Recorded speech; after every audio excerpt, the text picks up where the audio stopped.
Hello there. This is your good friend, the Delta Piper, coming to you from deep in the Mississippi Delta, way down south. This is uh, an unscheduled video. I did not intend on putting another one out. Matter of fact, I ought to be going to bed. The day is pretty long in the tooth, and I've got things to do tomorrow, but I had this on my mind.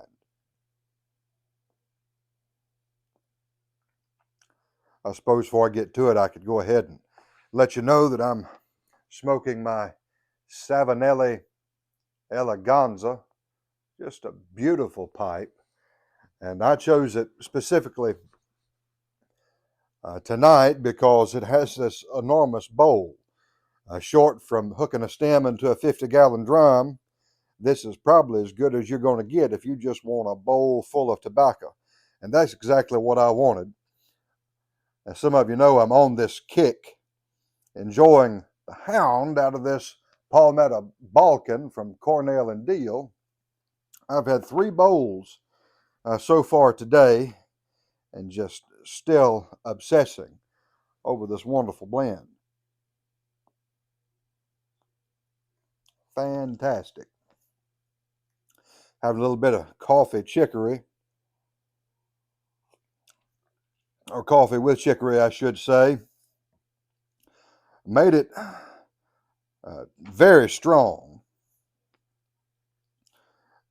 So I had to put a little cream in it.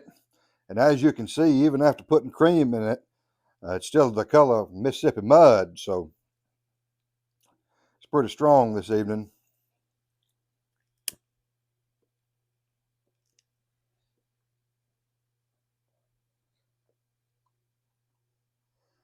But it pairs nicely with this delicious tobacco. Jeremy Reeves, if for some unknown reason you stumble on this video, I want you to know that you are a hero for this excellent blend.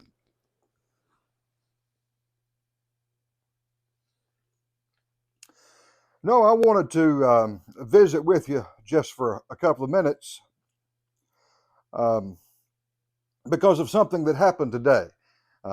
Some of you will remember that I made a trip to the barber today. That's why I'm so much more handsome than I was the last time you saw me. I cut away all of that underbrush so that you could see this natural beauty underneath. And I got out of my truck and I wasn't even thinking. I had my pipe in my mouth smoking while I was running errands in town. And I got out of my truck and headed into the barber shop and realized that I had a pipe hanging out of my mouth. So I just took it and tapped out some of the ash and stuck it in my pocket and walked on in the barber shop.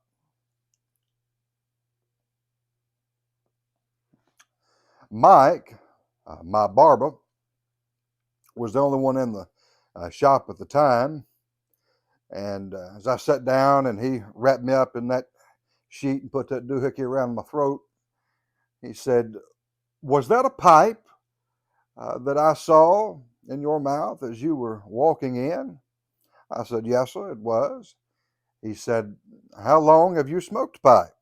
And I told him. He said, "I have always wondered what it was like to smoke a pipe. I've just never given it a try." He said, "On Saturdays, after I've worked all week, I have a few things I like to do." He said, "I like to sit in my workshop, and after piddling around with this or that, um, I like to drink a few beers or something of that nature." He said, "And as of late, I have been trying cigars." And he said, "Now, this is nothing against friends of mine who enjoy cigars." He said, "But I thought I'd give it a shot because I wanted another ritual, something I could do just to wind down and relax and sit and think and so on and so forth." So I bought a few cigars, he said. I spent $10, $15 a stick. He said, and they were just okay. He said, "It had occurred to me that this is a hobby." I believe he said habit, but this is a hobby that um, is going to end up costing me more than I want to spend for the level of enjoyment that I actually get out of it. He said, because I told the fellows at the cigar shop that I don't really love the flavor of tobacco, and I don't like the smell of smoke. He said, I'm just interested in something that tastes fairly sweet, gives me something to do with a little bit of nicotine. And he said they gave him some cigars that had, some sweetened wrappers or whatever. He said, and the sweetness was fine. He did not find the taste all that unpleasant. He said, but after a while, he said, I was just getting, just the natural cigar flavor. He said, and the room smelled awful. And I did not like that. I didn't like how it made my clothes smell. He said, I did not care for the aftertaste. And he said, and I just assumed that smoking a pipe would be very similar. So I took a few minutes to um, dissuade him of that notion, to explain that actually smoking a pipe has got to be the absolute cheapest way of enjoying tobacco in any form.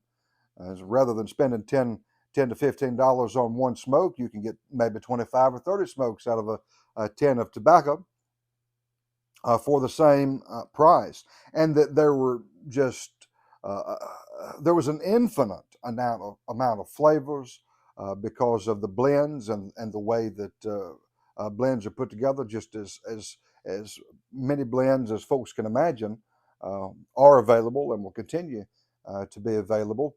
I said, and the good thing is for people who like a pleasant aroma uh, without a strong tobacco flavor. I said, there are things on offer just for people like that. And he made mention that he had an uncle that used to smoke a pipe, and he always remembered the cherry aroma and how pleasant that was, and didn't know if that sort of thing was still available these days. And I assured him that it was. And to make a long story short, I told him that I would be stopping by there in the morning with a pipe and a few samples of tobacco for him to try, and told him to give it a few weeks. Don't get impatient. I told him, while smoking a pipe is undoubtedly the cheapest way to enjoy tobacco, and there are uh, more uh, vistas as far as flavor profiles go, smoking a pipe is also the fussiest way. As you can see just now, I can't keep it lit.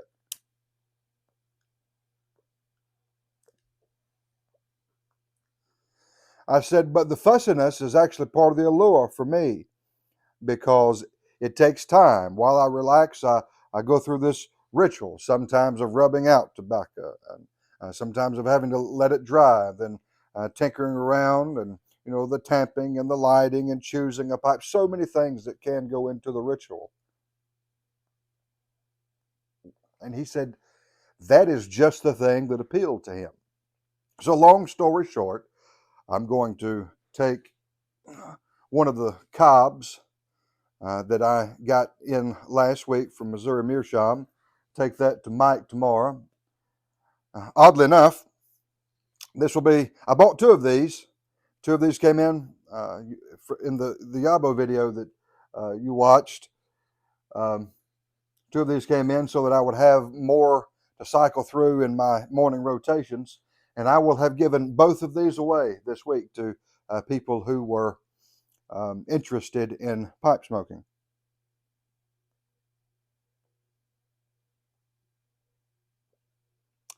And I suppose that's my point. Uh, Pipe smokers aren't born; they're made. And in both of the instances, the fellas who approached me about it just saw me either with a pipe in my mouth or a pipe in my pocket, and it was on like Donkey Kong. Is that a pipe? Yeah, that's a pipe. Well, tell me about that. That's not something we see every day anymore. I'm interested. Um, so If there's no pipe club in your area, just start making pipe smokers. Smoke in public. Smoke every chance you get. I try to choose, if I'm going to do it in public, I try to choose blends that I think will be um, enjoyed by the company around me. You know, I'm not going to pick some strong English blend or burley, but I'll take a good aromatic, and that will catch people's attention. I think in the last 3 months, I have given away 15 or 16 pipes, all of them cobs, or a couple of basket pipes, to friends, people I've met just at random. Had to go back to my truck to grab a pipe. And folks from the church, just from seeing me with a pipe in my pocket, in my mouth, and they've been intrigued. So at least a dozen, perhaps as much as a dozen and a half, have been made into pipe smokers in the past 90 days. And if we want our tribe increase, the truth of the matter is, all we have to do is keep those bowls warm. When folks are visiting at the house, they've come over and you're entertaining. You know, after supper, you can sit around and fire up a bowl. The subject or the aroma will allure them.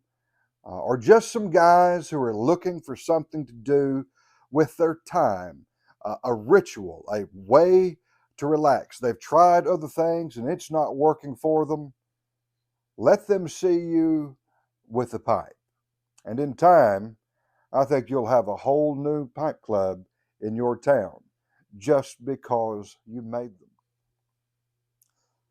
So for Mike, my barber, I picked out a few aromatics that I have on hand that I thought he might enjoy. The first is Peterson's Sweet Killarney. It's very pleasant. Um, I, I keep a few tins of this on hand. And of course, I happen to have one called Blood Red Moon. I'm yet to find anyone who enjoys aromatics who does not like that one. Then there's the old standbys like Captain Black Cherry. He mentioned the cherry aroma evoking memories, pleasant memories. So I thought, take some of that, see if it makes his socks roll up and down. And then one that I really like, I just discovered at Christmas. A friend brought me a sample, and as you can see, I have gone through many ounces. This is Chesapeake from the Country Squire, and it is a wonderful aromatic in my humble opinion. So I'm going to give those, or at least samples of those, to the barber and let him try them out. And if you have other recommendations of aromatics that perhaps I should consider keeping on hand for occasions such as this, I would love to know your thoughts. I would also love to know if you've had occasion in recent days of introducing any of your friends or just strangers on the street to pipe smoking. This tribe will increase if we smoke. Smoke them when we got them. Smoke them every chance we get, and keep those bowls warm. So that's exactly what I encourage you to do. Until next time, this is the Delta Piper. Y'all have a good evening.